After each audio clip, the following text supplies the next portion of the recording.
Hello, hello, hello. How are you guys doing today? Happy Thursday. I'm pulling you guys in. Okay, can we just address the elephant in the room for a second? I feel like I have addressed this so many times, but can we just address the elephant in the room for a second? Okay, I am looking outside right now at Christmas lights. Again, there's snow on the ground, which I'm very happy about. I love the snow at Christmas time. I think it's so pretty. A little light snow that happened today. We're supposed to have more snow and ice later tonight. It's supposed to get actually pretty bad. Snow on the ground, looks pretty. It is completely dark outside, okay? It is completely dark outside, and it is currently, let me see what time it is. It is currently 6:07 p.m.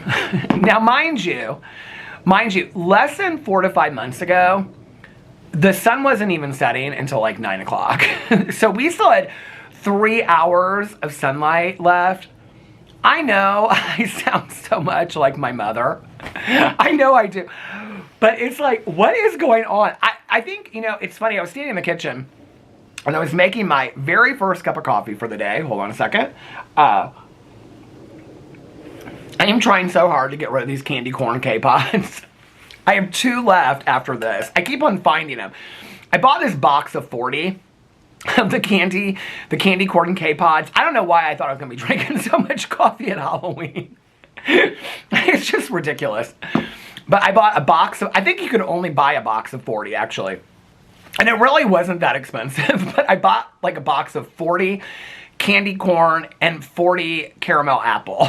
I still have the caramel apple ones. Oh, and I bought a box of 40 of the Trick or Treat, which was the pumpkin spice marshmallow, which I loved. I actually like all of them, but I'm just like, it's Christmas time now. I want to get into my... And so the problem is, at night, when I'm watching my shows and reading my advent calendar books and stuff, I want like a Christmas coffee, right? And so I make one of my Christmas coffees. So I'm like, when I'm not doing something Christmassy is when I do the candy corn deal.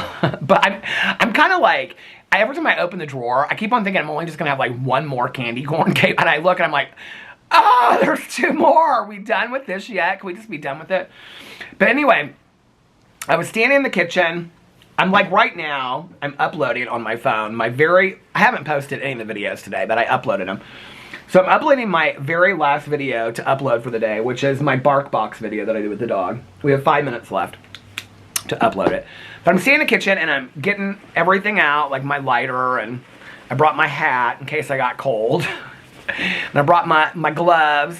I'm pretty sure I'm gonna get cold. I brought another battery. But anyway, let's light the candles while I'm talking about this. Okay, so I'm standing in the kitchen, and so our coffee pot is like right to our coffee pot and our Keurig is right to the right of the sink, so I can look out, right? And I'm looking out and I'm like, it is so dark. Like, I don't know. These are the thoughts I have at 53, right? And I'm like, it is so dark already. Now, mind you, I like the dark. I like being up at night. I'm a night owl. I'm a night person. I like it. I don't know that I like it this is at like, it started, I brought the dogs out here, 20 minutes ago? And it was like already getting, it just got this dark probably in the last 10 or 15 minutes. But anyway, I'm looking out there, I'm like, it's so dark. And I was thinking about like, oh God, I wanted to say it on my vlog, and I was like, I am sounding like my mom. I feel like I say this literally like in every vlog. The candles look so pretty, don't they? Look, this little light of mine. But I was like, I feel like I say this in every vlog anymore. And I don't remember really saying this the last couple years in my vlogs, how dark it gets so early. I'm sure I did, but I don't remember saying it like, I don't remember noticing it. Like, this is the first year. Alex always notices it because, well, Alex hates winter. He hates everything about it. He hates the cold. He hates the snow. I'll be like, don't you think it's pretty? He's like, no. He hates it. He just would always love a beach. And I'm like, yeah, but the snow is so pretty. He gets excited for me to get excited about it, but that's kind of it. In fact, he's at his Christmas party right now. And for his, like, one of his work Christmas parties. So they're going to, like, a jewelry store. It's not like they're buying. So she's given, like, a limit. And she's like, you can get something. It's like it's not like a Cartier. It's like a, like a boutique jewelry store. But anyway, I thought this was a really cute idea. And so, like, she's letting them all pick out something. And then they're going to dinner at Maggiano's. So it's like 8 of them or something like that. He was really excited about it. I was excited for him. But anyway, his friend it's her birthday today. And so at the same time that he's doing his work dinner, she's having like her birthday dinner. And so they're going out like after that to have drinks and stuff like that. And we're supposed to get like, you know, this rain was supposed to hit by now, but it hasn't. And so earlier he was like, I don't think I'm going to go if it's going to start raining. I haven't heard from him yet. But they were like, all this was like around here. Because like Maggiano's is right up the street where they're meeting for drinks. So he's like, but it's so cold. He's like, I just want to come home and get in bed. He started Boots last night, that show on Netflix, and he's really loving it. So he's like, I just want to get in bed and be cozy and like watch shows. He's turning into me. My husband is turning into me. So anyway, but yeah, he appreciates it for me. Like if I'm like, oh, the snow is so pretty, he's like, but he doesn't think it's pretty. He doesn't think the snow is pretty. He doesn't like the cold. He doesn't like any of it. So he's always said, oh my God, it's dark so early and stuff like that. But I really feel like, I'm sure I've said it in the past, but I feel like this is the first year where I've like really felt it in my bones, which is interesting because I remember having conversations with my mom about this. And I would be like, oh, I love the snow and whatever. And you know, whenever I think back on this, I thought I was like much younger.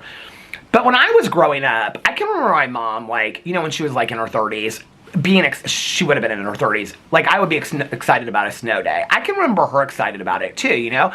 She'd make grilled cheeses, and I'd go out sledding, and then, you know, we'd go to one house for like hot chocolate, and come to my mom's house, and we'd have like grilled cheeses and tomato soup, and she loved it. Like, I remember her loving like the snow days and the snow and stuff like that. She didn't love shoveling it and all that kind of stuff, but I remember her thinking, and my mom would always say, it's so pretty, don't you think it's so pretty? I mean, even later in life, she'd be like, the snow is so pretty, she always talked about the stillness and the peacefulness of snow. I think that's probably where I get it from, equating that to her. Also, I know this is going to sound strange about my memory of like snow and winter, but my mom loved on Christmas Eve, we would take a walk. This was after we got sober. Well, before we got sober too, but after we got sober is when I really remember it. We would go to my aunt's house, and then we would come back here, and we would take a walk around the neighborhood.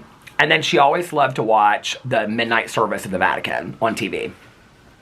And I can remember like a couple years it snowed, and us walking in the snow holding hands and like singing, you know, Christmas songs, and then coming back here and having coffee and watching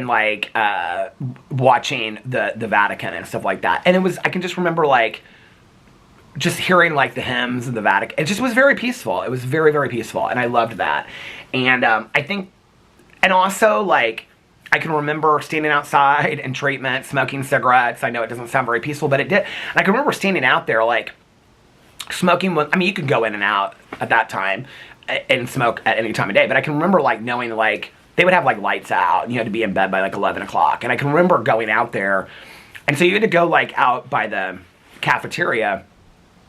And it's weird. I was just thinking earlier, like, I'm coming up on my sobriety birthday, and other than talking about it in my vlog and maybe some other videos, I've said stuff about it, but when I'm not filming, I haven't really thought about it, other than like Tanya, my sponsor, and I like planning like me getting my coin that night and stuff like that. I'm not getting it actually on my birthday, because my birthday is next Wednesday, and so my home group's on Tuesday, so you don't get it till like, you don't borrow time. So I don't get it the Tuesday before because I don't have 31 years yet. So I'll wait till the next Tuesday and go get it at my home group. But anyway, other than like planning it with them and stuff like that, I really haven't like thought a lot about it this year. You know, it's interesting that I say that, because I feel like I've had a lot of like, I feel like lately, I don't know, maybe this is the Lexapro, I don't know, or the walks or something.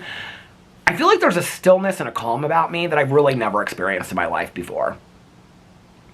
But I feel like it happened before I started taking the Lexapro. Maybe the Lexapro is helping it. I don't know. I don't really feel like, I don't really know that I feel like I know what the Lexapro is doing. But do I think it's helping? I think it's helping to some degree. But I think it happened before that. It was really my walks. I don't know. I just started like, I think it's a combination of everything that I've been working on this year. It's kind of like, was like, you know what? It's out of my control. But I feel like a peace and a calm about myself that I haven't, it's been a long time since I felt like really this calm and peaceful. I think in the past, especially with my OCD, when I would feel this way, I would feel like, and if you have like OCD or some issues like that, you might relate. If I felt very calm, I'd almost kind of feel like, okay, what's going to happen? Like, this is almost kind of like the calm before the storm. But I don't feel like that. I feel like I've achieved a calmness, if that makes sense. Like, and now what do I do to retain it? But anyway, I remember having conversations with my mom I think it would have been later in life, probably about the age that I am now, which is interesting because she got sober at 51. So these conversations probably would have occurred after she got sober, which I'm 53. She probably would have been about 52, 53. And I remember talking to her about like the snow and the cold, and you know, I'm somebody that grew up in Indiana with like snow like on the side of the street. I loved it. I loved all that, you know. And I think when you grow up in it, you're just used to it. You just like, you know, like I can't imagine like, well, now as I get older, Alex and I do talk about like doing Christmas like in a, like if his family, when it was down to like get an Airbnb, we would do that like in a warm place or something like that. We actually need to talk about it this year because Alex and I have talked about it like the last 3 or 4 years. So Jessie and Fufu are coming home this year. So every other year like next year they'll be with her family. So 2 years from now, we really need to talk about this and get on it now so everybody can agree to it. We've talked about like getting a big Airbnb for all of us, like in Florida or something, or like, you know, and somewhere warm. That would be so fun. So anyway, but we got to start planning it. So while we're all together, we can agree to it. Anyway, that would be fun too because Carlitos would be 15 at that point. Sebastian would be 12. That would be like a fun age, you know, for like all of us to get together. My new nephew Cruz would be, well, he'd be 4 at that point. So, yeah, that'd be a good age, and everybody could go and, like, you know, whatever, and we could kind of do our own things and whatever, you know. Maybe the kids could take a friend or something. Well, it's Christmas, I guess. We wouldn't probably take friends at Christmas, would you?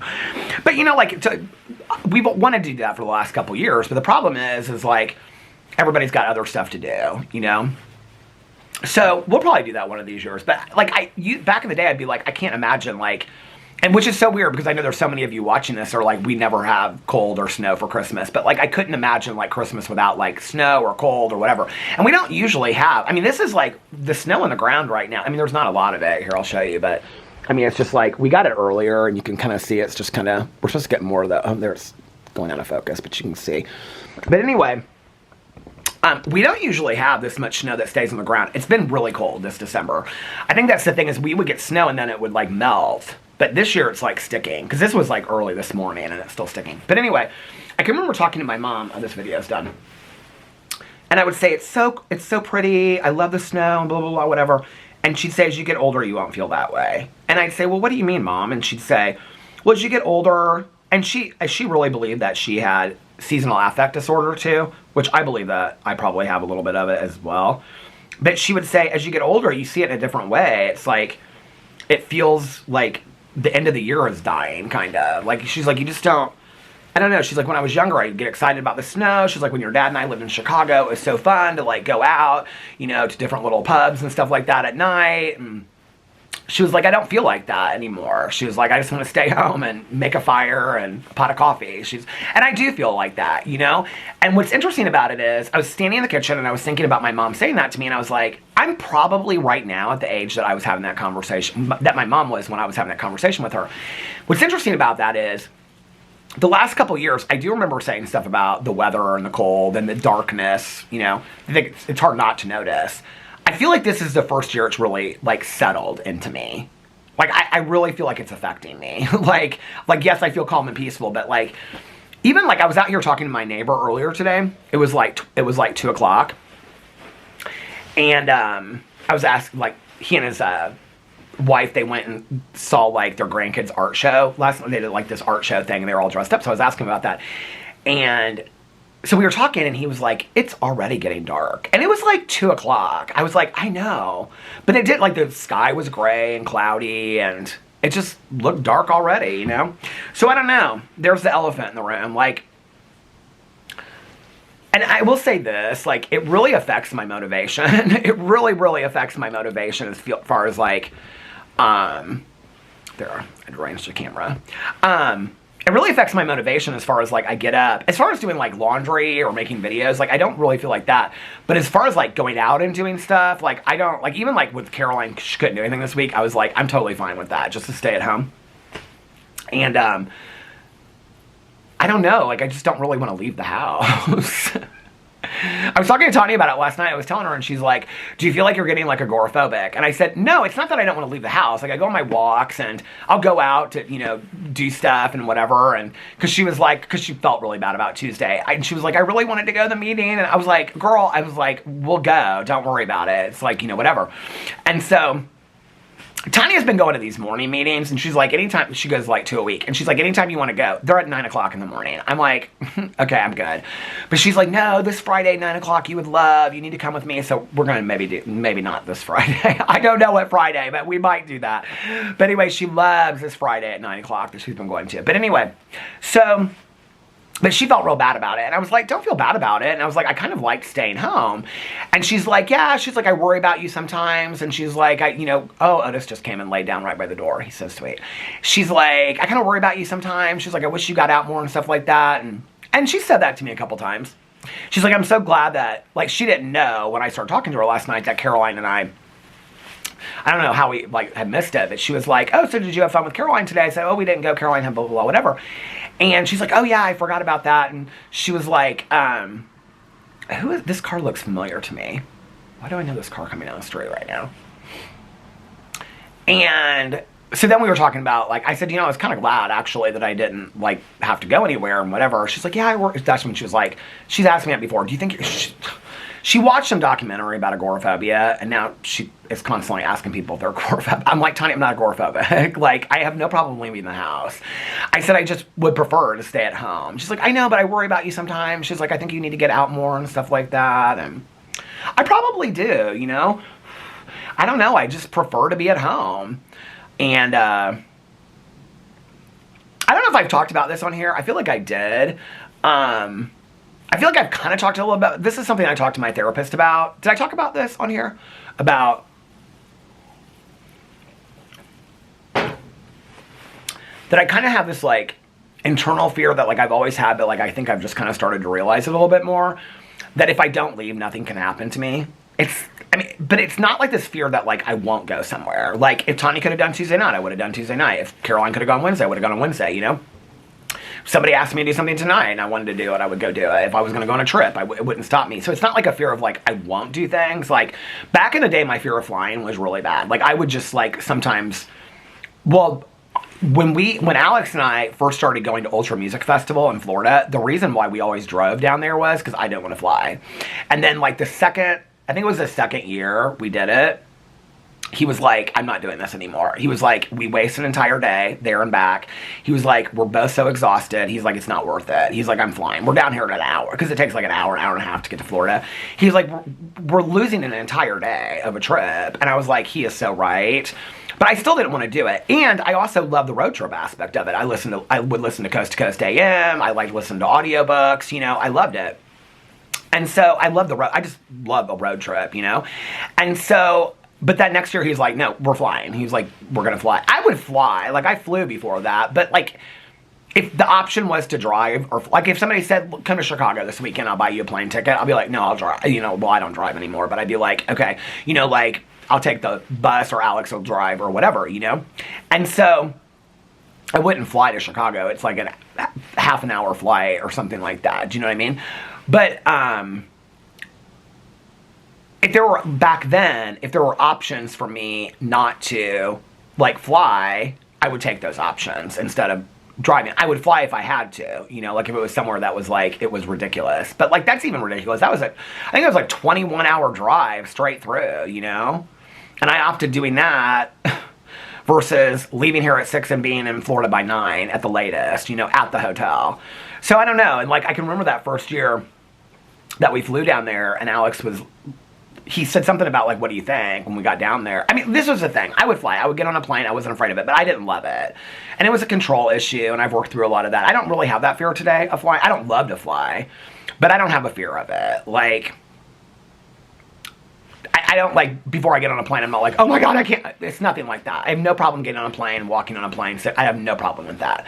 But there have been periods in my life where I didn't feel like that. I don't know, like, but I can remember that first year that we flew down there, and I was like, this is so stupid that we drove down here all these years. Like, I was like, this is stupid. Like, he's right. We wasted a day, I think that I did talk about this because somebody asked me to do something. I just was like, I don't really think so. But I think there's a part of me, and this is what I'm going to start working on in therapy, that maybe it's like a subliminal part that I'm not even really that aware of. Because I don't feel like if you ask me, like, are you afraid to leave the house? I'd say, no, not. I mean, I really don't feel like that. It is kind of similar to the flying thing because, like if somebody asked me to go on a trip, I wouldn't say no. I'm talking about back then. I don't have the fear of flying today. But back then, I wouldn't say no, and I would do it, but I didn't like it. But I don't feel like that today. Like, I don't feel like I'll go, but I don't like it. Like, I'm excited when Caroline comes. I'm excited to go with Tanya. You know, like, I'm excited to, like, just even, you know, be out of the house for a little while, you know? But I also think that as more time goes on, I'm just kind of like I was thinking, it was around that time I did share about it on here that I was thinking to myself, yeah, I just don't really like, I think if there's a safety that I feel, like, if I don't leave the house and, like, you know, nothing can happen to me kind of thing. I don't know. It's weird. And I did bring it up to my therapist, and then he went into all this other stuff and memories and whatever. That was a hard session. So, but we're going to continue to work on it, and I don't know, it's hard because I can't really identify it. It's not like my fear of sharks, like, it's so irrational, but at the same time it's not. Like, Alex would love to go, like, cage diving with sharks. Like, he's talked about it. And he's like, would you really never do it? I'm like, oh, 100% I would never do it. He's like, you really wouldn't do it? I said, no. I said, you couldn't even get me in the water. You couldn't even get, if there were sharks in the water, like, if we were out in a boat and there were sharks I would not get in the water. I mean, he understands that now, but, like, when we first started talking about it, he's like, you really wouldn't get in the water? I'm like, no. I would literally have a heart attack in the water if sharks were swimming around me. Like, my fear of sharks is that bad. Like, it really is that bad. This isn't like that. I don't really know how to explain it. It's like my fear, this isn't like that. I don't really know how to explain it. I think part of it is, I think it goes to the accident. I think that it's like, I felt great. My tests were good. And then just out of nowhere happened. I think it's not just that. I think, like, my mom getting really sick and going to the hospital, just random. I mean, she was sick leading up to that, but when she had to go in the hospital, that day came out of nowhere. I think, like, all the big events in my life have just kind of come out of nowhere. And I think, like, what did my therapist call it? Like, residue of, like, traumatic residue or something. I can't remember what he called it. I think it was traumatic residue. And he was like, it's reminders, you know. This is why, like, doing the trauma narrative and unpacking, like, your last time you felt, like, one of the things he's had me do in therapy is, like, okay, if I'm feeling this way now, when's the last time I felt like this with a different situation? Then you go back to the very first time that you ever felt that way, and that's really, like, the root core issue of why you feel this way. This might not have anything to do with the accident. This might have had something to do with it happening to me when I was 4 years old. I don't know, you know? But each time I've done the work, and each time I've worked through this, I've only felt better about it. I don't know, but it's weird, like, because, like, Tanya asks me a lot of questions. She'll be like, well, are you afraid of this? She's so helpful with this. Are you afraid of that? And I'm like, no, like, I can't really explain it. I love having a friend that, like, I don't have to give a clear answer to, because I don't know. Like, and I'll say, no, Tanya, like, and she'll ask, she'll like, well, is it kind of like this? And I'll say, no, it's not really like that. I don't really know how to explain it. It's bizarre. Like, I don't really know how to explain it. I just know that when I'm here, I feel safe. And even if something does happen to me, like, I'm here. Like, you know what I mean? Like, so.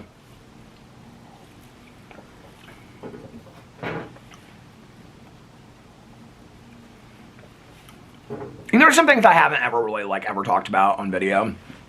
I'm sure they probably wouldn't surprise people, but there's, like, I mean, there's things set in place that I do, like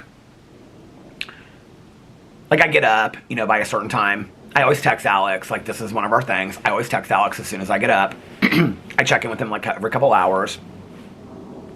You know, we both have, like, our locations and stuff to check on each other. Well, really, because he just is like when I'm walking and stuff like that. There was, like, one day, this was, like, a year ago, that, like, I overslept.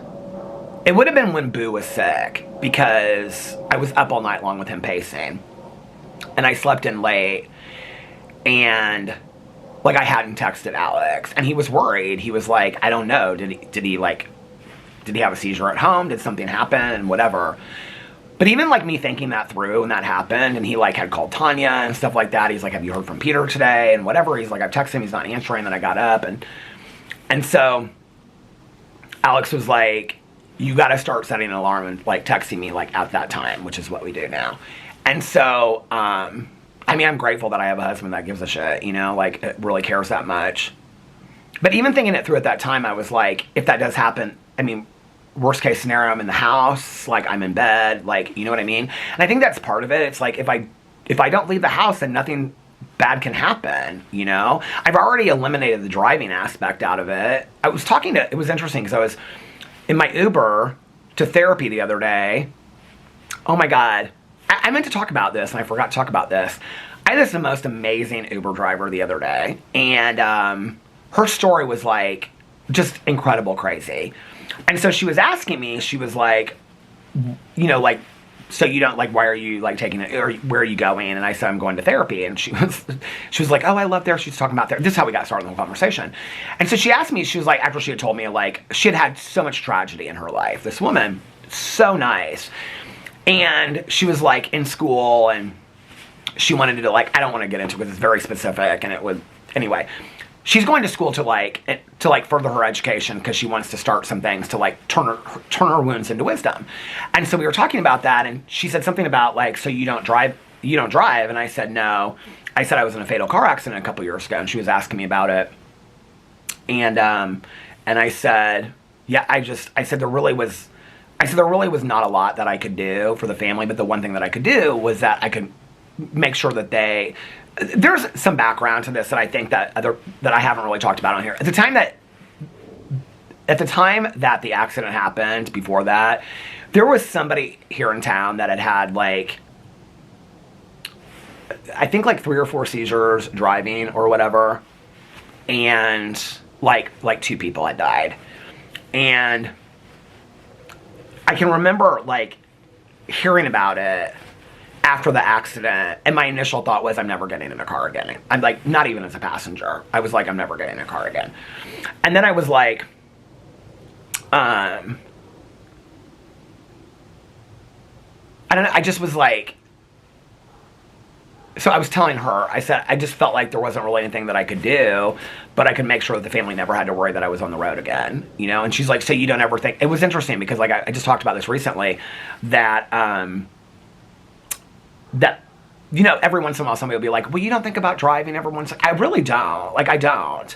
Like, I made the decision. I mean, talked about it with my therapist, my sponsor, Alex and I mean, Alex and Tanya were both kind of like, this is like a no-brainer. Like, you know, and everybody has been, you know, just like, yeah, I think this is absolutely the right decision. I don't ever think ever about like, I'm going to drive again, or like, when will it happen? And, you know, it was like, when I made the decision,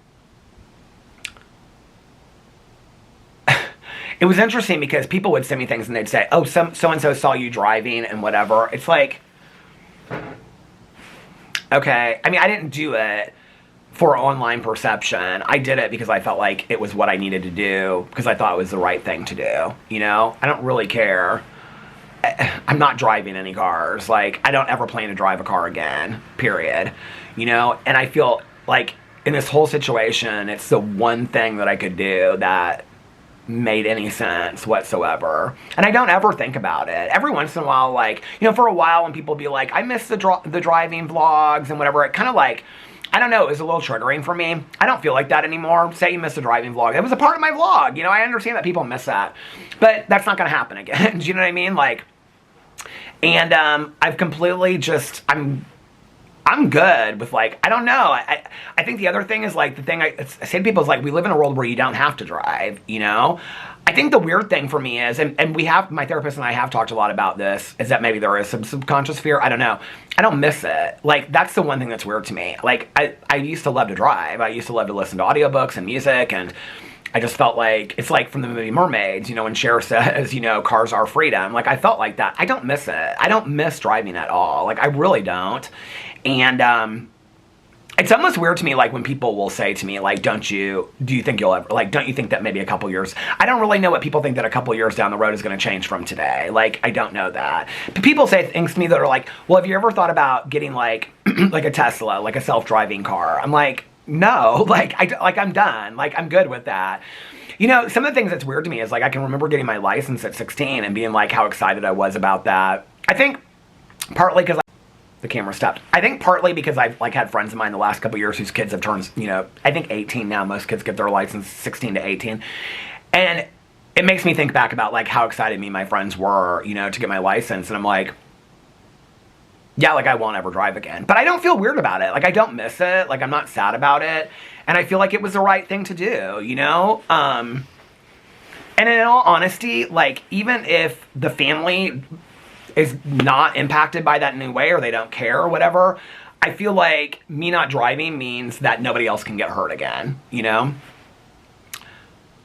But I don't know, like, it's weird because I don't, like, ever think about, like, every once in a while, like, I'll like, get in, you know, somebody's car and I'll be like, Caroline said something the other day, and I was like, it's been almost 4 years since I've driven a car. Like, it's weird, you know? Like, I mean, it just becomes such a part of your life. And she's like, she said, she's like, do you miss it? I go, I don't at all. I think also because it was so weird for me, like, I used to talk about this. Like, Tanya would put me in the passenger seat, and she'd be like, you need to just be the passenger for a while, and I'm gonna, you know, like, you need to just let go of all that control. And now I'm, like, forever the passenger, you know? I don't know. But I don't ever, like, rethink that decision. I think it's probably one of the clearest decisions I've ever made in my entire life. And like I said, even if, you know, the people involved are not directly impacted by my decision to not drive ever again, I know that nobody else can ever get hurt again by that happening, you know? So, but I don't know, like, if there's, like, a fear of it. You know, like, I don't feel like that. Like, my therapist has said that to me before a couple times. He's like, do you think there's, like, a fear of driving? I don't feel like that. I mean, it'd be like if somebody said, well, it is kind of similar to the shark thing, because it's not like there's sharks around here, right? But it'd be like if somebody said to you, like, I mean, if you lived in, like, a 30-story, I shouldn't say this because of one of the Advent calendar books, but it'd be like if somebody said to you, like, are you afraid of, like, you know, cobra snakes, and you lived in the 30th floor of a building in downtown Chicago, you'd be like, no, I mean, like, why would I be? You know, and you never left your apartment. It's like it's off the board. You know what I mean? Like, I don't know. I don't ever think about it. I mean, unless, like, it comes up in conversation. But this woman that night in the Uber, it was just so interesting. Like, I don't know. She just was like, she said something to me about, like, I noticed there's, like, a hesitancy in you, like, talking about it. And I said, sometimes I don't really feel like it's my story to tell. And I explained to her why, you know. And she said, well, it is your story to tell. And she said, and you don't know who you're helping by sharing your story. And it was interesting because whenever I share the story of the accident, or I talk about my feelings, or I talk about the families, or, you know, the man that passed away, and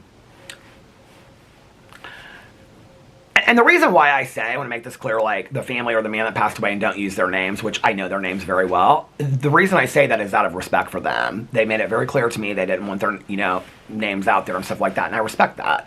And I've asked of that, you know, from other people. And, but, like, whenever I share about it, I always feel like it isn't, like, really mine to tell, or I don't know. Like, I feel like if I'm sharing it, I'm worried that people will be like, oh, pity me, or you should feel sorry, or, you know, like, or that I'm like, I don't know. Like, I don't know what the response is going to be. But I really have never thought, and this is interesting because when I talk about, like, sharing my recovery, sharing about grief, or whatever, right? Like, I do believe that you're helping one person out there. But until she said it to me in the car the other day, I really never thought about it that way. I really never thought, I didn't think, like, who could possibly be helped by me sharing this story? Like, that's really, and honestly, like, right now, even thinking about it, I think me sharing this, like, who could possibly be helped by that story? Like, I just feel like, I don't know, like, I still struggle to find anything that came from it, you know? And so, I don't know.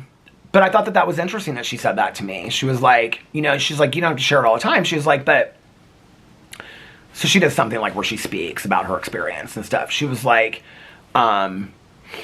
she had lost a lot of family members to violence. And so she was talking about how she shared that story. And she was like, even people that don't relate to it, they relate to the emotion of the feeling. She was like, you should share your story. She was like, it's a powerful story. And she was like, and you're just one perspective. She's like, but you don't know who you're helping out there. I was like, yeah, I don't know. And I don't know that I'm there yet, But I've really shied away from sharing a lot about it, I really didn't expect to talk about this today. And here I was like, I don't know. I will say this, and maybe this is one of the reasons why I haven't thought a lot about my sobriety this year or whatever. Like, last year was coming up in my 30th year, which felt like this huge thing for me, but I don't know. And then, like, the first 2 years after the accident were just, there's not a day that goes by that I don't think about it, but it was so grueling. And then talking to his mom. But what she said to me didn't really hit me till like 6 or 7 months later. And then I was like, just like, wow, like, it was just grace that she gave me. But it's weird, like, coming up on the 4-year anniversary of it. I feel like, I don't know, like, I've done so, and it's not just that, but like, my mom's been gone so long, and I feel like maybe the calm is kind of almost like, I guess it's time for me. Like, I'm not going to ever stop talking about these things that have happened in my life, the people that I've lost, the things I've gone through. It's a part of who I am. But I also feel like maybe it's kind of like 2026 is my year to, like, I know this sounds so cheesy, but like,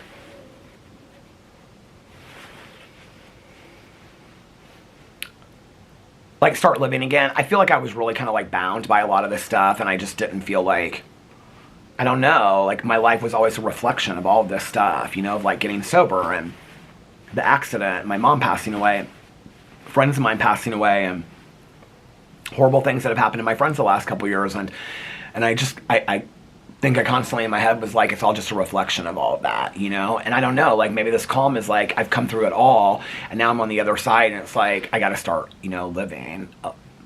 I don't know. I also think that one of the things I've learned is that I'm never going to have any clear answers about anything in my life. Like, there just aren't any real solid, clear answers about things. I think you just have to kind of go with your heart. It's interesting when I think about, like, the decision to not drive, because I can remember,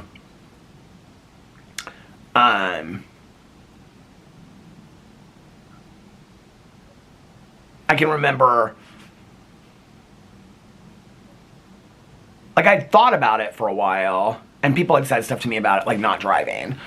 And then one day it was just kind of like, yeah, that's off the table. Like, I'm just never going to drive again. And it wasn't like a big decision that I made. It just was kind of like this thought that turned into a choice that I just was like, no, it's over. And it's interesting because when I think about big choices and big decisions in my life, like getting sober, it was very much like that. Like, I can remember the day that, like, I kind of just was like, yeah, this isn't for me anymore. When I got out of treatment, I was really thinking about, like, okay, I'll do what everybody wants me to do for a while, and then once everybody's kind of off my back, then maybe I'll start smoking weed again. Weed didn't really cause me any problems, even though I smoked it all day long. Weed didn't really, and then maybe I can, like, eat a pill every once in a while, but I just want drink, because drinking's, like, been the thing that's got me in a lot of trouble, right? And then it was around, I think it was the 6th month, when I got my 6-month token, and I was like, you've never done anything consistently for 6 months. And that was when I was like, yeah, I'm done. My mom, when she talked about her sobriety, she'd say, like, she came in and she was done. Like, she came in and made the decision, That's why she believed that the desire to use had been lifted from her. That's not my story. And I think it took me a long time to understand craving versus romancing. Like, Tanya and I talk a lot about that. Because Tanya will be like, she's like, because, there'll be people like, oh, I haven't thought about having a drink in, like, 40 years. And Tanya's like, really? She's like, when I'm on a boat in the summer, I always think that a beer sounds good. She's like, I just don't have it. She's like, but I had a lot of good times having beers on boats, and lakes. She loves being on the lake, and she loves boating. She really helped me understand the difference between cravings and romancing a drink. That's romancing a drink. Thinking, God, it'd be nice, we're on a boat, to have a drink, but I don't need it. I can have a Diet Coke. That's romancing a drink. Craving is when you're like, I have to have a drink. Like, I have to, or I'm, like, I can't move forward. Like, and there's a difference between that, I think also, like, when I got to the point where I was no longer afraid of alcohol, this was a huge point for me. I don't know that I've really talked a lot about this on here, but when I was no longer afraid of alcohol, like, I still don't, like, there's no reason for me to go in a liquor store. I've had friends of mine that be like, well, my friends that have done this, it's kind of an old school kind of thing today, but they'd be like, yeah, like, the only place to buy cigarettes and lottery tickets was a liquor store, and everybody be like, the only place, if you keep on going in there, you're gonna drink, and then they drink, right, and they come back. Now they have, like, 20 plus years of sobriety or whatever, but they'll be like, yeah, I should never go in that liquor store. I don't go into liquor stores. I wouldn't, if I needed to, if there was a reason for me to go into a liquor store, I would go into a liquor store. I wouldn't be afraid of it.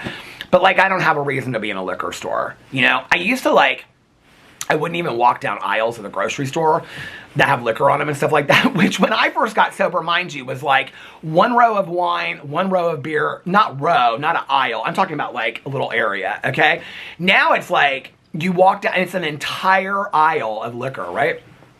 It wasn't like that when I first got sober because it was like Bartles and James wine coolers and, beer and whatever. Somebody asked me the other day about... Oh, it was when we went out to dinner with our friends and stuff the other night. Oh, we did make dinner plans with a couple different people last night because I said something to Alex. And he's like, okay. He's like, let's schedule some dinner. So we made dinner reservations at Capri. And we made dinner reservations for some other people. We got some dinner reservations. It'll be fun. But anyway, and so, hey. Hey. What are you doing out there? I'm getting a ride from little tiny wood burning. I have one inside, actually. Yeah, and I had to stop the video because you said who your ride is. Did you read a good book this month? We read Atmosphere by Taylor. Oh, I loved it. Oh my gosh, I cried. Did you? I cried at the end. I loved it. Yeah. Now, I know there's 2 rival book clubs in the neighborhood. Are you in the wine drinking one? No, we're in the one, gosh. Oh, there must be 3. Oh, you're going to the one outside of the neighborhood. Yeah, okay. I forgot you're in the special one.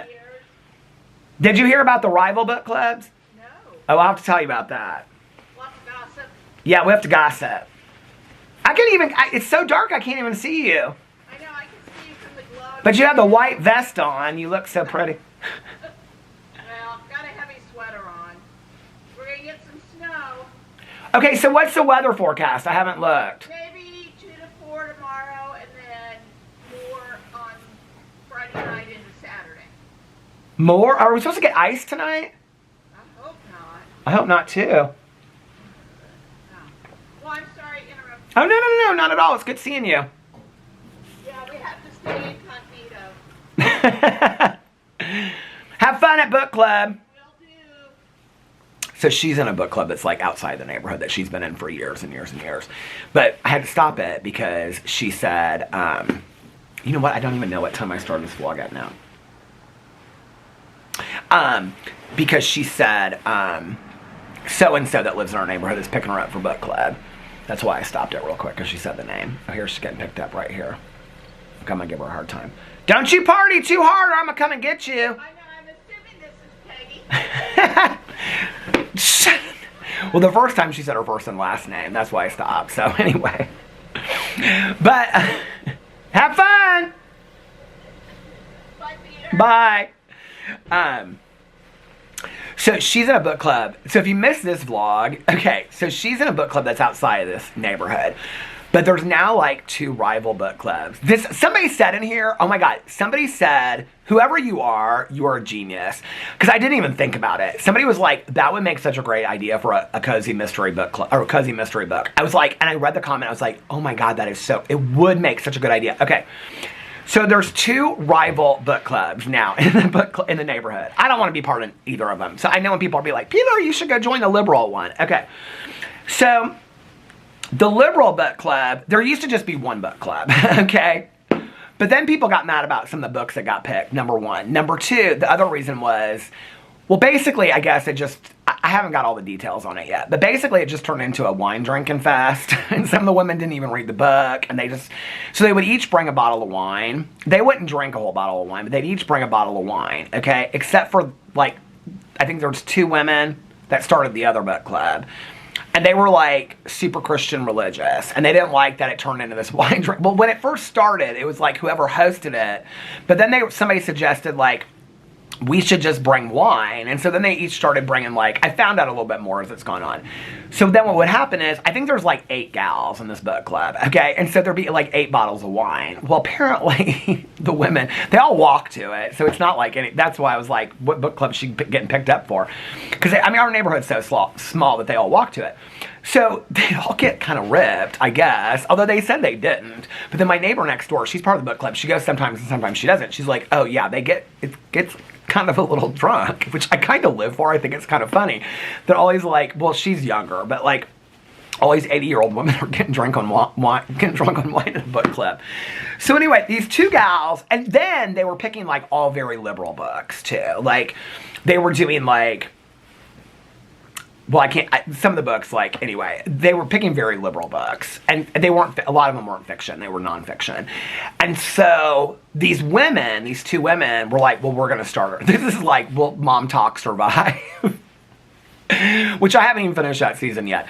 I am so behind in my TV shows, you guys. I've got Matlock, Elsbeth, Ghosts from last week. I've got Dragula. I already know who won, but I've got to watch Dragula from this week. I've got to watch 2 episodes of Below Deck Mediterranean. I finally finished The Leftovers last night. Oh my God, I was so worried. I overslept on my nap, and I was like, I have still got to read all of these Advent calendar books, and I want to finish Leftovers, and I wanted to watch a movie last night. Well, I got my Advent calendar books done. I couldn't believe it. It only took me like an hour and a half last night. So I'm completely caught up on the Advent calendar books. But then I wanted to watch a movie. So I rewatched Tangerine. It's my movie reaction for today. I love that movie Tangerine so much. It's called a Christmas movie. It's not, it just takes place on Christmas Eve, but it's fantastic. But anyway, it's by I think, what's his name? Sean Baker, that did like Nora and Florida Project. I haven't seen those. I wanted to see the Florida Project forever. I might watch it tonight. It just depends. But anyway, and then I watched Leftovers. Well, at that point, I was like, I can't finish it tonight because I was on like episode 8, and I knew there were 10 episodes a season. Well, it finished on episode 8. There was only 8 episodes in the 3rd season. So I got to the end of the episode. I thought I had 2 more episodes to watch. I was like, I'm going to have to be upset. But anyway, so, but I overslept in my nap last night. But anyway, so there's like these 2 rival book clubs, because then the other 2 women, they were like, we don't like the wine drinking, and they pick books that are like super liberal. And so, not even just like, I'm trying to think of a book that they read, because she was telling me the books they went crazy about. Like one of the books, it was more specific than this, okay? But it was about, like, history of racism in small town Indiana, and, like, how, like, the Indiana Civil Liberties Union, like, stepped in. And so these 2 women were like, this is not what we signed up for. I'm like, you didn't? Okay, I think that sounds like an interesting book, honestly. So anyway, but there was they read some fiction in there too. And they read some fiction book, and they were real put out by it. I can't even remember what the book is now. But anyway, so they're like, we're starting our own book club. So then they started their own book club, which apparently they only read like Christian source material in that book. It's not even like really, like they read like fiction, but it's like Christian-based fiction. And I think they have like a couple girls that are in there. And I don't think they drank wine in that. God liked wine though, right? Like, so I don't know, but it just cracks me up so much. But my neighbor, Pool Crew Lady Number 1, that's who that was. She's like goes to a book club. She's been in it for years and years and years outside. They must read good books because they read it. She said Atmosphere by Taylor Jenkins Reid. I love that book. So anyway, but I was talking about early sobriety. What was I talking about? She caught me off track. Now I can't remember what I was talking about.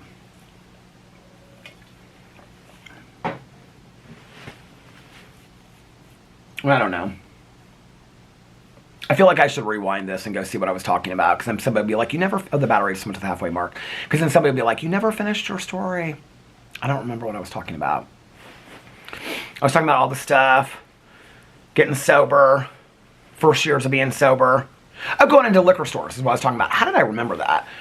But, you know, like, I remember, like, forever, like, never going into, I mean, like, I don't even know the last time I went to a liquor store. I don't even know why I would ever be in front of a liquor store to go into one. But, like at the grocery store, like, if I'm walking down the aisle and I'm, like, standing in front of the liquor aisle, like, back in the day, I would never go down the liquor aisle. But, like, today, if I'm, like, I want creamer, and creamer's on the other side, and that's the aisle right there, I don't have a problem walking down the liquor aisle. I don't know.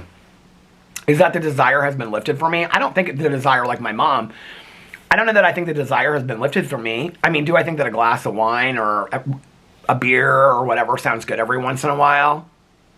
Yeah, but I think it through real quick. Like, it's not about the glass of, it's never been about the glass of wine or the beer for me or the Jack and Coke, which was what I drank, was Jack and Coke. It's about the 10th one. You know, it's where we talk about one is too many and a thousand's never enough. I like the feeling. You know, so when I'm romancing it in my head, I'm romancing, like, I don't know why I just thought of this, but y'all remember Chi-Chi's? My friends and I used to go to Chi-Chi's on Tuesday night. They had Margaritaville. And it was all the chips and salsa that you could eat, which is so crazy to me now in retrospect because chips and salsa are free at like every Mexican restaurant you go to. I think they're building a new Chi-Chi's here in town. Somebody told me that. I will be going, by the way. But anyway, my friends and I, this was before I got sober. I don't even know how, we would go there like on I think it was Tuesday nights to Margaritaville at Chi-Chi's. Do you guys remember this? Okay. And then the margaritas were like half price off with shots of tequila. We would get so drunk. I don't know why I was just thinking about, oh my God, like, I didn't even like tequila or margaritas back in the day, but it was cheap. But I wasn't thinking, I don't know why my thought of like, or a margarita. If I think about a drink, honestly, I'll think about like, oh, like a glass of wine. But I never drank a glass of wine just to drink a glass of wine, like at a dinner. I always drank wine because it was the cheapest thing at the grocery store. My old roommate and I, she and I put down some of that box wine, that Gallo one. It was like the huge things for like I mean, wine was cheap. I mean, that cheap wine. I was no wine connoisseur. We didn't have seltzers and stuff like that. I mean, the closest thing to what you see today, like a High Noon or something that everybody drinks, was like, or a White Claw, was like a Bartles and James wine cooler. And they wouldn't even really get you that drunk. So there was not even like Mike's Hard Lemonade. I used to joke for years and I'd be like, oh my God, because like I like lemonade. And so I always want to know what a Mike's Hard Lemonade would taste like. Every person I've ever said that to is like, it's really not that good. Tell the kid that's standing outside a candy store that the candy that they're looking at, it's really not that good. But they don't get to taste it. I'm kind of good on the Mike's Hard Lemonade at this point. Like, I don't feel like I don't really wonder about it anymore. But, like, it's funny that I'm thinking about Margaritaville at Chi-Chi's. I don't know why I'm thinking about that. But, like, my mind works quick today. And it has for a long time. Like, if I'm thinking about a drink today, it's because, well, if I'm thinking about a drink, it's because, like, I see it in a movie or a TV show. And I think, oh, or, you know, it's a warm day. And, like, it's usually, like, I see somebody else. Like, one of my neighbors is drinking a beer. And I think, oh, God, it'd be kind of nice to sit on the front porch and have a beer.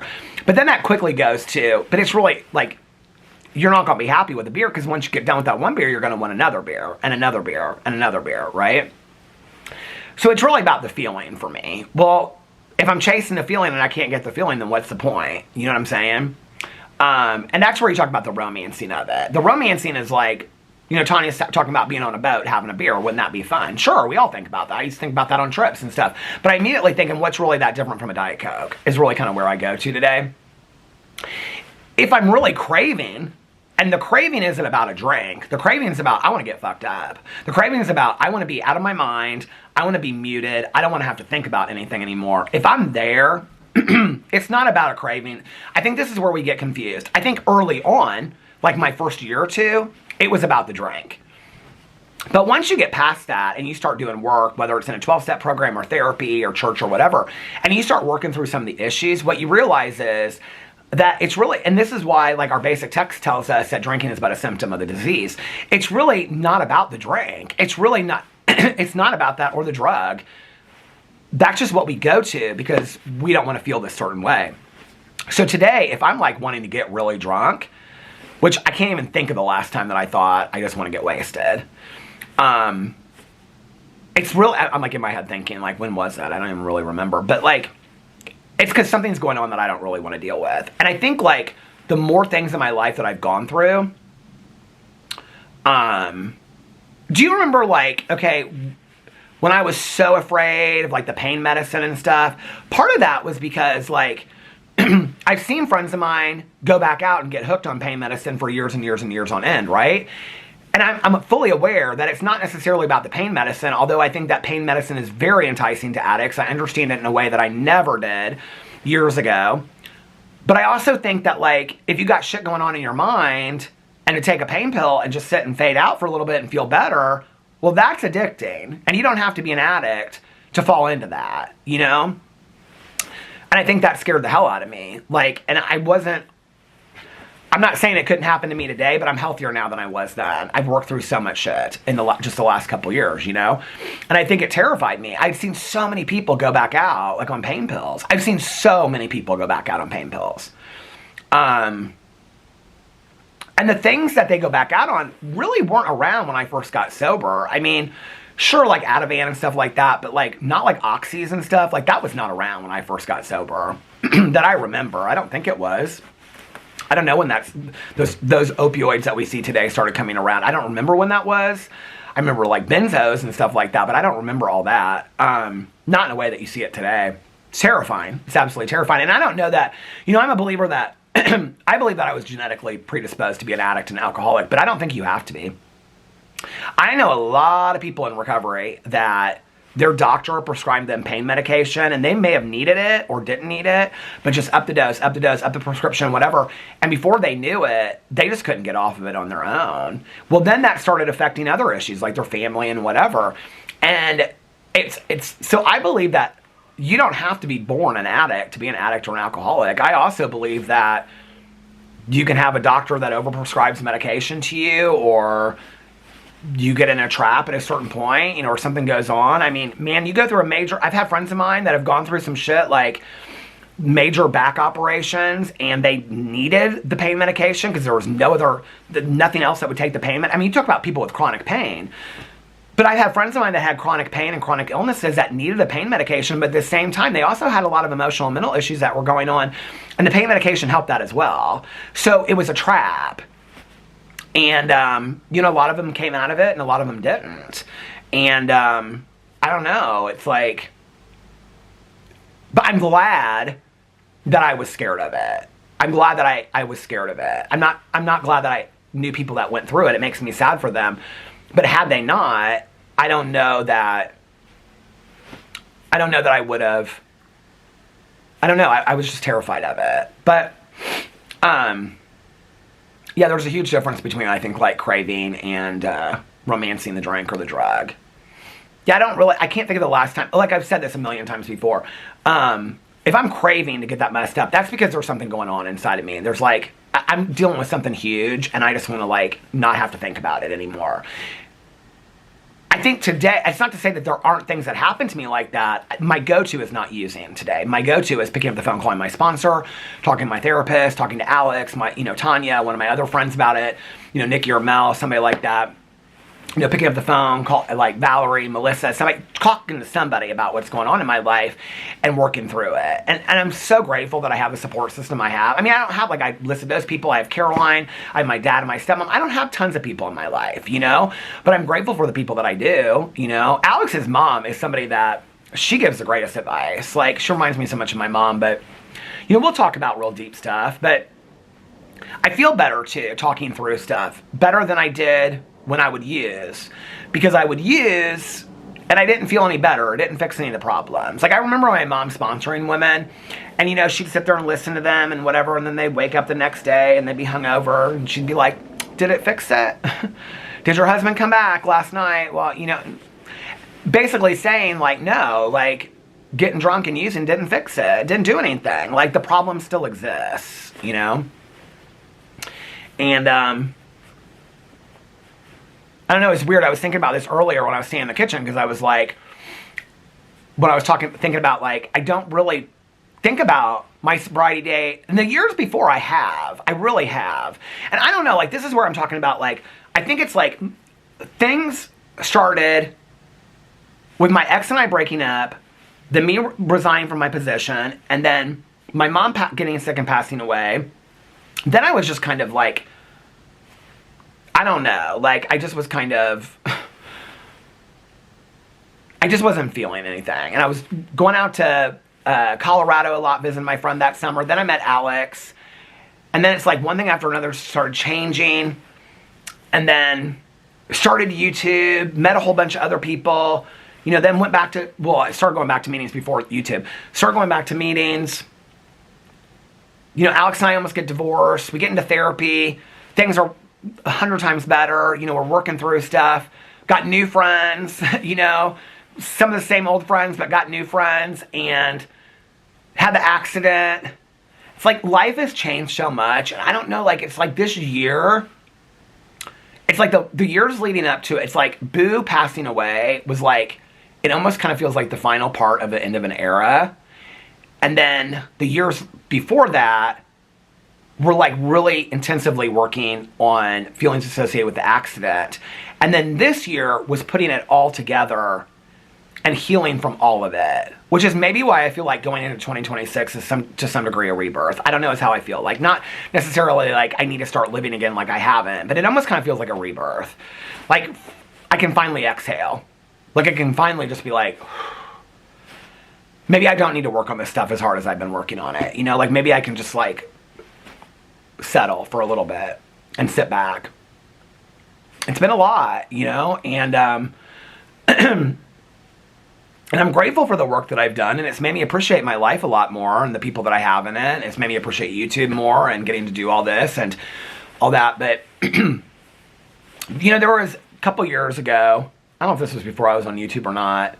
Well, it was when I was going to Candlelights, because I was doing like a lot of step work.